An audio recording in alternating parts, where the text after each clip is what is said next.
Assalamualaikum warahmatullahi wabarakatuh. Kita akan lanjutkan bahasan kita tentang gerak rotasi.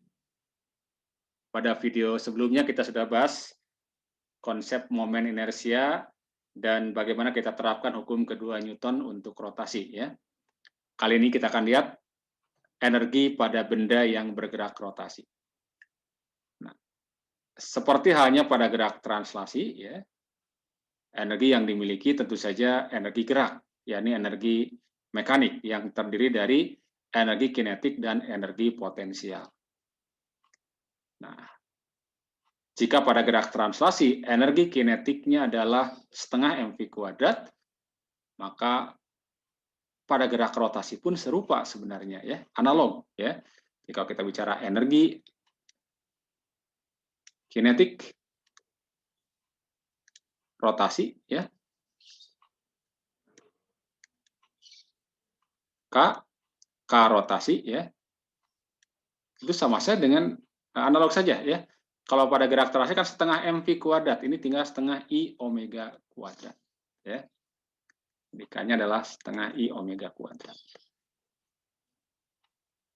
Nah, kalau potensialnya ya energi potensial dari pusat masanya, ya. Jadi nanti tergantung dari ketinggiannya karena bersifat relatif. Dan tentu saja energi mekaniknya tinggal energi kinetik tambah dengan energi potensial. Nah, ini adalah rumus untuk energi kinetik rotasi murni. Jadi kalau hanya berotasi saja tanpa bertranslasi. Nah, bagaimana kalau dua-duanya translasi dan rotasi atau kita yang kita sebut menggelinding, ya. Jadi, pada benda yang menggelinding, ya, pada benda yang menggelinding. Ingat, menggelinding itu kan berarti bergerak translasi dan rotasi. Maka kinetiknya adalah kinetik total, gitu. Dan ini merupakan jumlah dari kinetik karena dia berotasi ditambah dengan kinetik translasi dari pusat masanya, ya. Berarti ini setengah I omega kuadrat ditambah dengan setengah mv kuadrat. Oke, ini K total.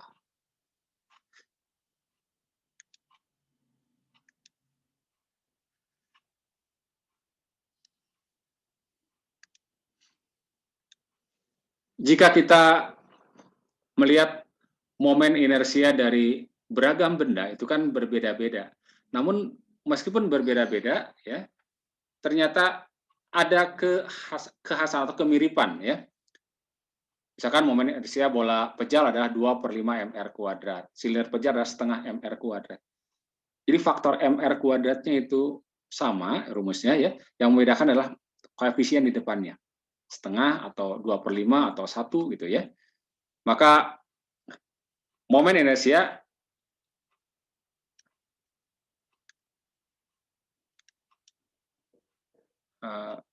benda, ya, terhadap pusat massa, ya, terhadap pusat massanya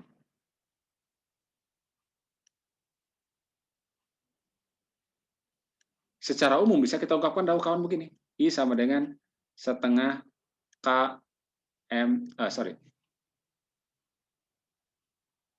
KMR kuadrat yang ada setengahnya, KMR kuadrat. Dengan K ini adalah koefisien, ya. Sebagai contoh misalkan silinder, ya, silinder pejal, K-nya itu adalah setengah, ya. Karena kan silinder pejal terhadap pusat massanya adalah setengah mr kuadrat. Atau bola pejal misalnya. Bola pejal, momen inersianya kan 2/5 mr kuadrat, berarti 2/5 K-nya, ya. Jadi K-nya sama dengan 2/5. Cincin tipis misalnya, ya. Atau silinder berongga, K-nya adalah 1 karena cincin adalah mr kuadrat. Oke? Nah, mengacu pada perumusan ini ya, I sama dengan K MR kuadrat, kita bisa tuliskan K total dapat ditulis ya, berarti setengah KMR kuadrat ya, ini I-nya ganti dengan KMR kuadrat kali omega kuadrat ditambah dengan setengah MP kuadrat. Nah, kemudian kita ingat juga bahwa ada kaitan antara V dengan R dan omega ya. V sama dengan R kali omega. Maka berarti kita bisa dapatkan K total bisa ditulis juga gitu ya.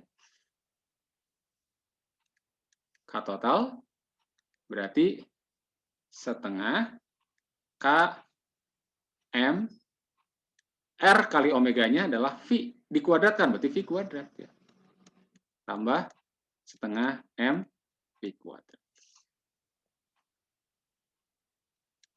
Berarti K total boleh kita tulis setengah M V kuadrat dalam kurung, nah M V kuadrat ya, K ditambah dengan 1. Jadi perhatikan yang membedakan ya antara benda yang translasi murni atau rotasi murni ya dengan translasi dan rotasi. Ya. Jadi ini K plus. Kalau dia bergerak translasi saja maka K-nya 0. Kalau dia bergerak translasi saja. Kalau rotasi saja maka faktor satunya hilang ya. Kemudian kalau dia translasi dan rotasi maka inilah K plus 1. Nah, seperti halnya juga pada gerak translasi, di sini juga berlaku prinsip usaha energi ya. Jadi berlaku bahwa kalau kita bicara prinsip usaha energi ya,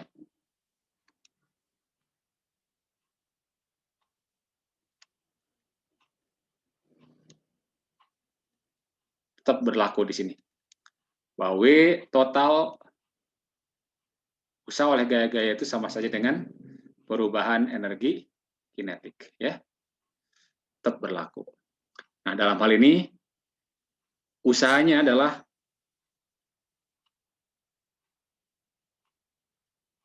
tau dikalikan dengan ya.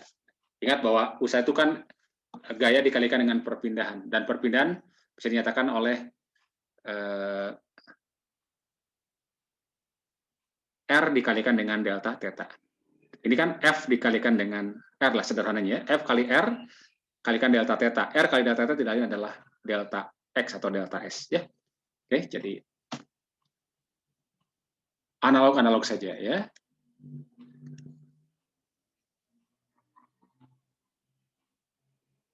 Dengan catatan di sini momen gayanya adalah momen gaya yang konstan ya.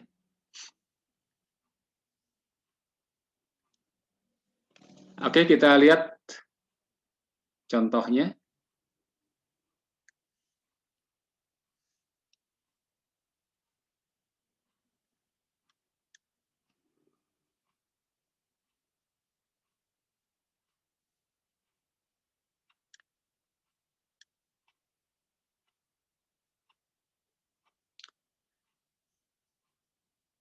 Roda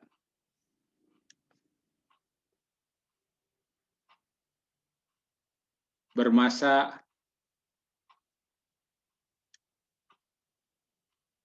2 kg dan berjari-jari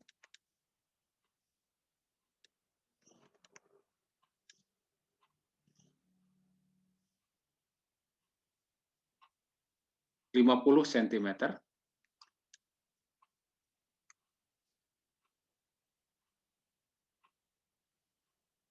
menggelinding pada bidang datar.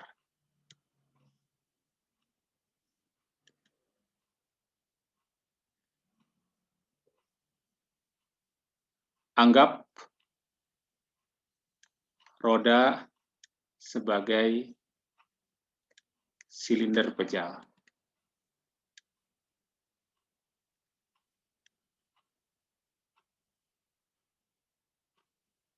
Jika kecepatan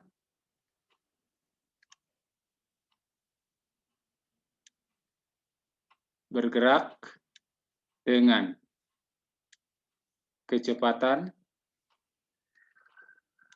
10 meter per sekon, berapakah energi kinetik roda tersebut, ya?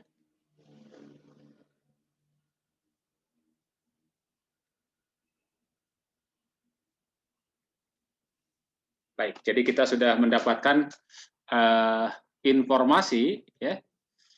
Masanya adalah 2 kg, jari-jarinya 50 cm, dan kelajuannya, ya. Yang ditanyakan adalah energi kinetik.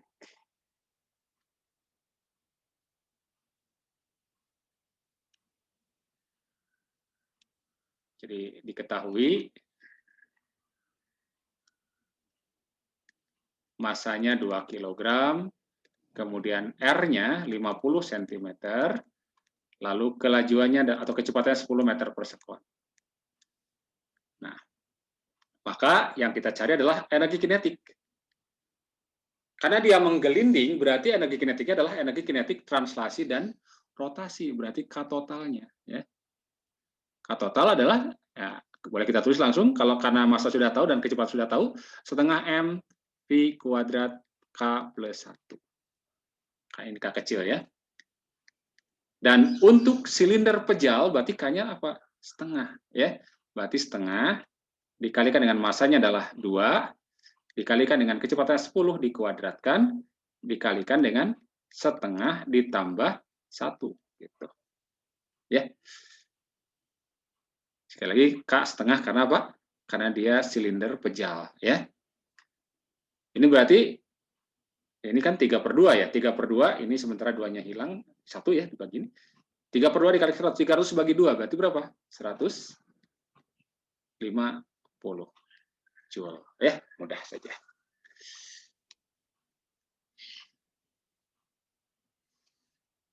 Contoh yang kedua, ya.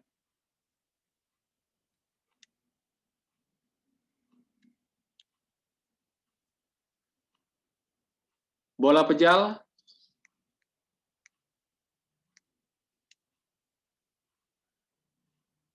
menggelinding atau dilepas tanpa kecepatan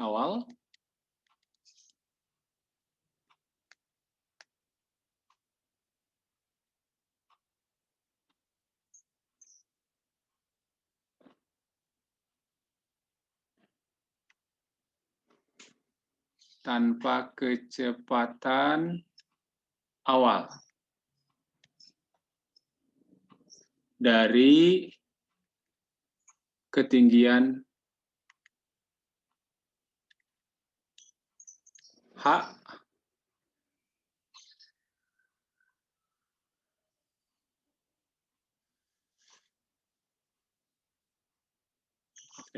dilepas tanpa kecepatan awal, sebentar ya. Dilepas tanpa kecepatan awal pada bidang miring. Pada bidang miring, ya.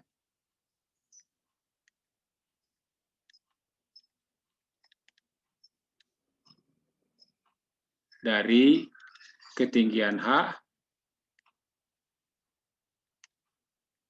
relatif terhadap bidang datar, ya. Relatif terhadap bidang datar.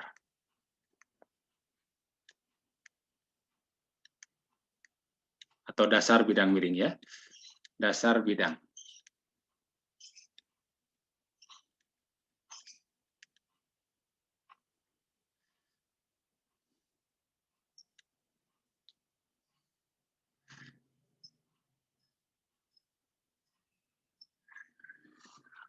Jika atau tentukan ya, tentukan kelajuan bola saat tiba di bidang miring, ya, di bidang datar, jika A bidang miringnya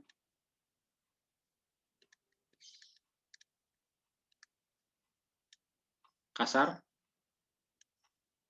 yang B bidang miringnya licin. Ya.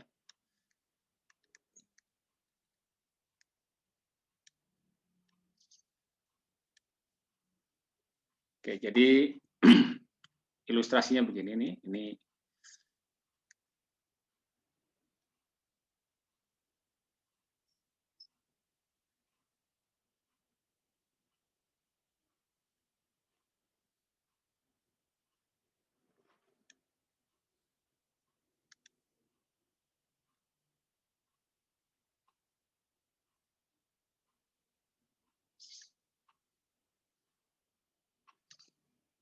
ada bola di sini, gambarin. Nah, ini bola ya.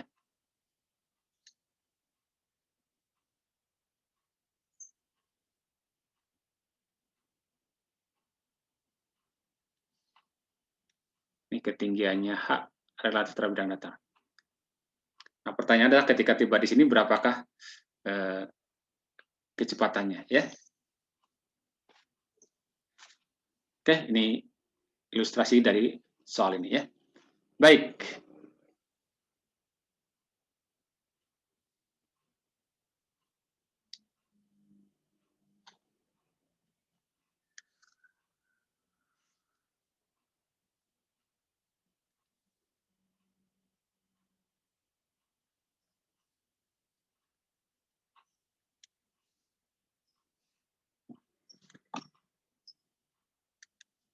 Pertama kita lihat bagaimana kalau bidang miringnya kasar ya.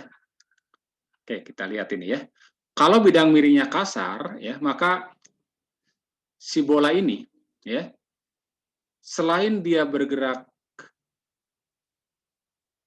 rotasi, juga dia akan bergerak translasi.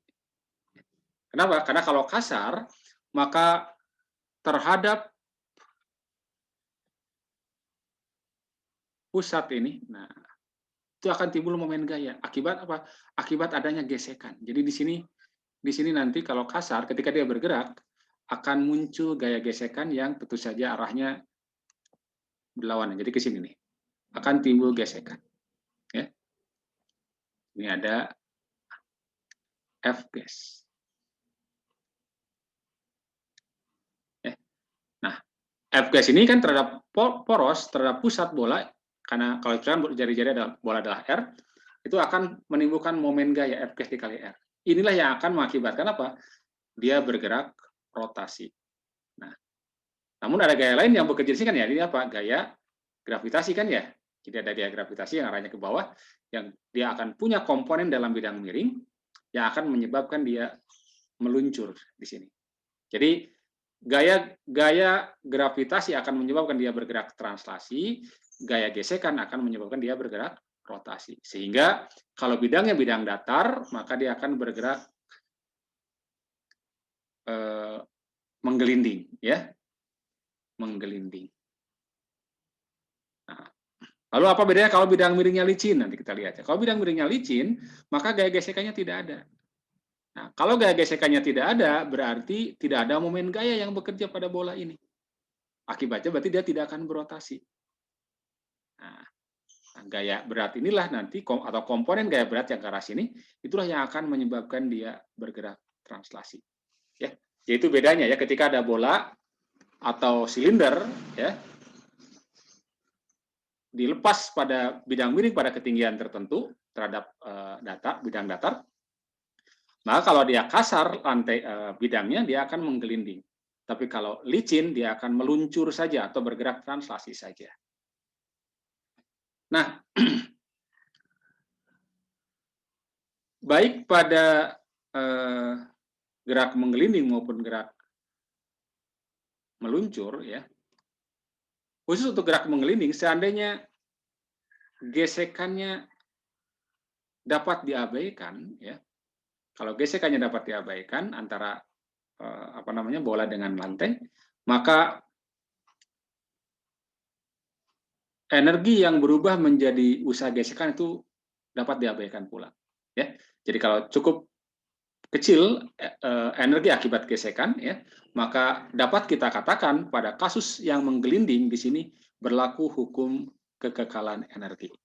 Jadi kita asumsikan bahwa kasus pertama, jadi kalau kasar bidangnya kasar, ya, bidang miring kasar, maka yang terjadi akan menggelinding, ya, bola menggelinding.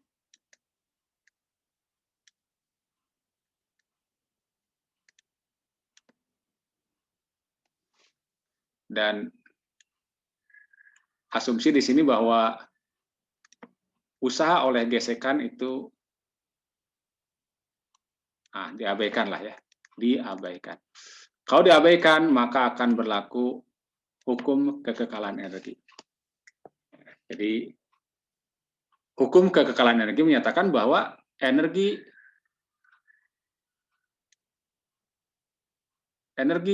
pada ketinggian H di setiap titik selalu sama, ya. Katakan energi di puncak, ya, energi di puncak sama dengan energi di dasar, gitu. Ketika di puncak, dia dilepas tanpa kecepatan awal. Kalau tanpa kecepatan awal berarti kecepatannya 0, berarti energi kinetiknya 0. Nah, yang ada berarti apa? Yang adalah energi potensial, yakni M dikalikan G dikalikan H. Gitu. Dan di dasar, nah, ketika di dasar kita ambil aja acuan potensialnya 0, sehingga yang terjadi ketika di dasar adalah hanya kinetik saja. Dan kinetiknya kinetik dari benda yang menggelinding, yakni apa?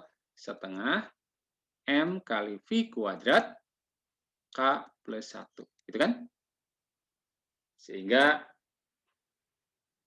M-nya bisa kita hilangkan kan, ya. Berarti kita dapatkan 2GH, ya. Atau V kuadrat langsung lah, ya. V kuadrat berarti sama dengan apa? 2 kali G kali H dibagi dengan apa? K plus 1. Atau V sama saja dengan akar dari 2GH per K plus 1. Nah, bola pejal K sama dengan 1, bukan 1, apa tadi? 2/5, ya, 2/5. Maka kita dapatkan berarti V sama dengan, ya, ini masukkan 2/5 akar dari 2GH dibagi dengan 2/5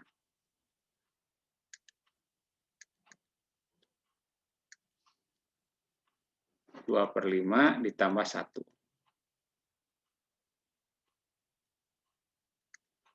2/5 tambah 1 kan 7/5, ya. 7/5 berarti akar, 7-nya naikkan ke atas kali 2 berarti 14/5, ya.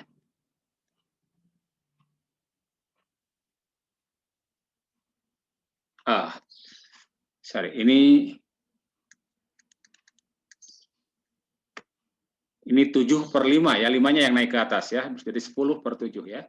10/7 kali G kali H.